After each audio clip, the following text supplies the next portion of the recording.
Hi, Jonas here with Casket Builder Supply. Today I'd like to show you another style of casket handle that we offer.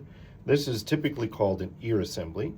The ear being the components, all these components assembled together. You've got your swing arm brackets, you've got your end caps, you have your dowel rod, and then we have a lug, or sometimes they're called escutcheons, but we generally casket makers call these lugs. Sometimes this is one piece between the two in a short handle like this, and sometimes it's two pieces. Now this particular handle has a metal dowel, not a wooden one, and it comes pre-assembled and pre-finished, ready to put on the casket. I'm going to show you how we do this one. So this style of handle is made for metal caskets that have a much thinner wall, and in a metal casket setting, this would just be attached with the nut and washer on the inside of the metal casket.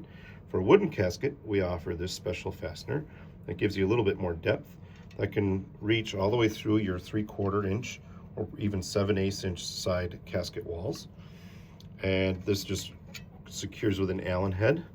You're going to drill a 1/4 inch hole, so slightly oversized. That gives you a little bit room to position this handle. And then insert this and tighten her tight. Some folks think they need to add a washer here for a little bit more hold inside the casket, but I'm telling you, this is enough through 3/4 inch of any type of wood. This is more than enough holding power. If you tighten this down tight, it's going to stay put. And one more thing about these handles is these lugs, they're just snapped in position with a little spring load here. During shipping, they could come loose or even come off. It's no big deal. You snap them right back into position, and once it's tight against the casket wall, those pieces aren't going to move in any way whatsoever.